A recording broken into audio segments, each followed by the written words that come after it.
Regardless of how you feel about the game, Fortnite's release in 2017 changed the video game world forever. It connected console and PC gamers for one of the first times, raised cultural awareness surrounding gaming and Twitch, and brought together an even bigger cinematic universe than that of Super Smash Bros. But there's one aspect of Fortnite that is often overlooked. Despite its millions in revenue, record-breaking streaming numbers, and genre-defining success, there are still arguments about whether or not Fortnite should even count as an esport. It's now been 2 years since the Fortnite World Cup, and with no major championship event on the horizon, it seems like the game's chance to become a Tier 1 competitive esport may have passed. So how did this happen? Let's take a look at one of the most expensive and average esports of all time.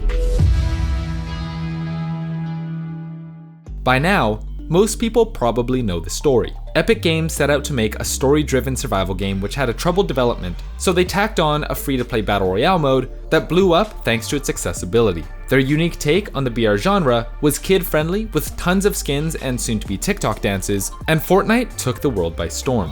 The game was made even more popular in March of 2018, when Twitch streamer Ninja had a record-breaking live stream that included rappers Drake and Travis Scott and Pittsburgh Steelers wide receiver Juju Smith-Schuster. I'm like 99.9% sure we are about to break Twitch. Yeah, let's do it. I'm ready. The stream clocked in at 635,000 concurrent viewers. By the summer of 2018, Ninja was the face of gaming, and Fortnite was an unprecedented success on Twitch. As Fortnite grew in popularity, there were plenty of early attempts by third-party organizers to build esports competitions around the game. While many of these events drew big viewership numbers, particularly the Celebrity Pro-Am at E3 2018, which was won by Ninja and Marshmello, they also revealed some major concerns that Fortnite might not be fully esports ready. To this day, it remains extremely difficult to broadcast Battle Royale esports. If a competition takes place in a single lobby, there's just too much action happening at once to effectively capture it all. The lack of true spectator and lobby features makes it virtually impossible for teams to effectively practice, let alone for organizers to create truly competitive events. Instead, the format quickly shifted to a rather unique scoring system. Rather than jump through the hurdles to try to actually pit teams against one another directly, players would have a set time frame during which they would need to just queue up for normal matches against random players and increase their score based on their results in those games. Unfortunately, many of these scoring systems heavily favored winning the lobby, which rewarded players for playing extremely safely. If the best way to win a tournament is to spend a couple of hours hiding in bushes and not fighting, you've built a pretty boring product for your viewers. Still, Fortnite was a streaming phenomenon, and fans were hungry to watch the best players go at it. After all, it was still the early days of the Battle Royale genre. Things would start getting better once Epic got more involved, right?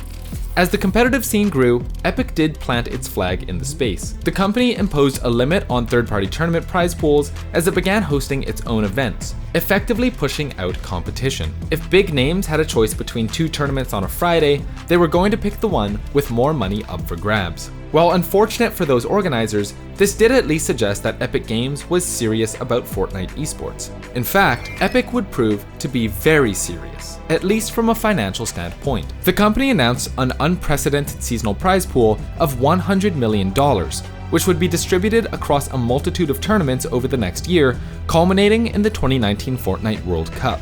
Hopes were high and the excitement was palpable as Epic debuted the first event in its new season, the first Summer Skirmish. The event was the first of an 8-week series with $250,000 put up for this tournament alone and $8 million for the entire series. Unfortunately, it was a buggy, broken mess. After 4 hours of competition, Epic was forced to cancel the event because server lag was preventing players from actually playing.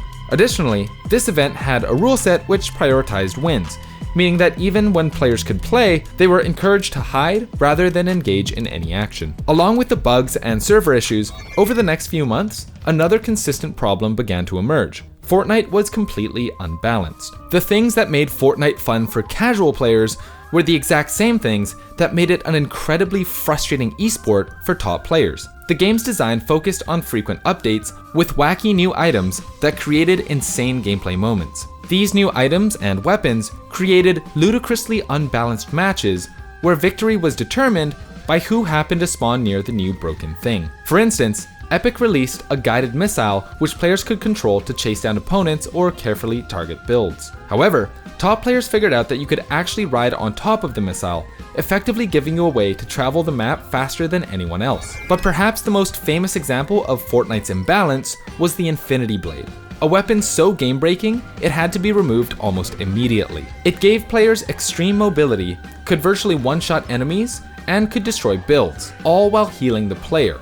And it was released right in the middle of the Winter Royale tournament circuit, being actively abused by pro players, with no moment more famous than this clip of eventual World Cup runner-up, Psalm. Just merely living in it. Oh, the guy fell!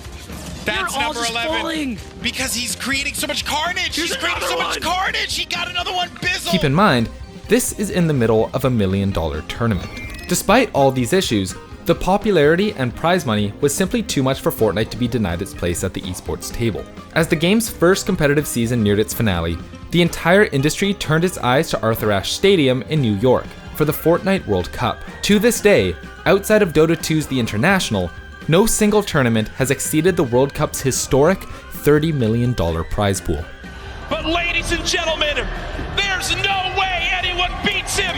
Your Fortnite World Champion, Booga! The World Cup was a monumental success for gaming. Its champion, Booga, went on to appear on The Tonight Show, bringing esports right into the mainstream. Epic reported that the stadium's 23,000 seats were sold out, and it's estimated that more than 2 million concurrent viewers watched on Twitch and YouTube, with even more watching from inside Fortnite itself. The Fortnite World Cup created such a massive cultural movement that when Bugga was swatted on his stream shortly after the tournament, the situation de-escalated when one of the responding officers recognized the Fortnite World Cup champion. At the same time, Epic announced the launch of the Fortnite Championship Series, a new competitive structure that seemed to indicate that the company was ready to commit to esports for the long term and push Fortnite even further. That said, there were warning signs at the time that Epic wasn't fully bought into building a true esports ecosystem. At the World Cup, players had to wear custom jerseys because the company had placed strict limits on how many sponsors could be shown on each part of the jersey. There were already so few chances for esports teams to monetize through Fortnite outside of their own content, and now, on the game's biggest stage, one of their key methods for advertising was being restricted. Curiously, the event had no sponsors of any kind itself. During the recent Epic vs. Apple legal trial, it came to light that during this time, Epic made $154 million less from esports than it originally expected. It seems only natural that sponsors would have been a part of that equation, but it's still unclear how a game as big as Fortnite was at the time unable, or chose not to, feature any significant sponsors for the tournament. Still, the competitive scene continued on with Epic dropping millions on each major event. Between the Championship Series and various cash cups, there were still plenty of ways for players to earn money through Fortnite esports. But over time, the frustration with Fortnite's lack of focus on competition and its all too frequent content updates began to weigh on top players. The game was still drawing big headlines for its landmark partnerships with properties like Marvel and Star Wars, but wacky weapons and sudden changes continued to plague Fortnite esports even to this day. Then came 2020 and the COVID-19 pandemic. As with every other esport, Fortnite was forced to cancel its live events and the second World Cup, so we'll never actually know what Epic had planned or if another World Cup could have pushed Fortnite to new heights. What we do know is that the lack of marquee events combined with a wave of new competition began to push Fortnite out of the limelight in competitive gaming. Many of the game's biggest streamers started to transition to newer titles like Valorant or Call of Duty Warzone. Slowly, the game was pushed out of its permanent top 3 spot on Twitch to now frequently landing outside of the top 5. Fortnite is by no means dead, and its non-competition events still bring in massive numbers. The Travis Scott concert that took place in-game was viewed by more than 12 million people. 2020 was a tough year for every esport, but things just seemed different for Fortnite. While companies like Riot Games and Activision Blizzard were working to find any way to build up their esports and return to live events, Epic seemed to take the opportunity to back out of the space. In December of 2020, Epic announced that there would be no in-person Fortnite events for the entirety of 2021. Obviously, safety is more important than anything in the midst of a global pandemic, but it was odd to see one of the biggest companies in the space just give up on live events for the entire year, while everyone else was hopeful that vaccines would bring players back together before summer. It's entirely possible that Epic could have hosted a limited capacity World Cup event this year, but the company instead chose to give up on even aiming for a winter championship before the year had even begun. Further evidence of Fortnite's esports decline came in February, when TSM, one of the first teams to heavily commit to the game, parted ways with its roster. With fewer teams, less money, and no prospect of a world championship, the future of Fortnite esports is far less hopeful than it was in the summer of 2019. In reality, the decline of Fortnite esports shouldn't come as much of a surprise. Epic had always kept its focus on what made the game so popular in the first place: wacky items, frequent updates, and multimedia crossovers. Why would Epic want to focus on expensive esports tournaments when it can bring in millions of views and concurrent players through a Marvel tie-in or rap concert? While Cash Cups and other organized Fortnite competition still takes place, it's clear from the company's goals and current strategy that the window for Fortnite to become a major esport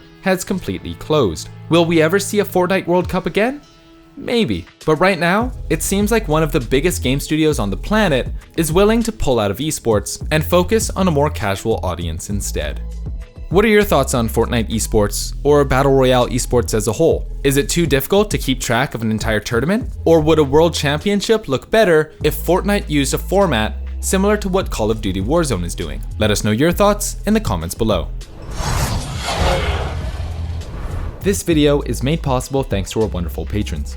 Massive thank you to everyone on this list, and shout out to Jason, B, Brendan, QB, David, Foxy, Iron, Lyra, Mauve, Nate, Sierra, Shampoo, Weebu, Spartacus, and Yashichi for being platinum supporters. And an extra special shout out to Steven, Noodles, Marco, Mookie, and Orioriol for being diamond supporters. We'd also like to extend an extra special shout out to Fool from the Art of Warfare for being our Grandmaster supporter. Thank you all for your continued support. If you also want to support our channel and unlock perks, check out the Patreon link in the description below or join our Discord server. If you want to help us out in a different way, leaving a like, subscribing, and hitting the bell to stay up to date is also appreciated.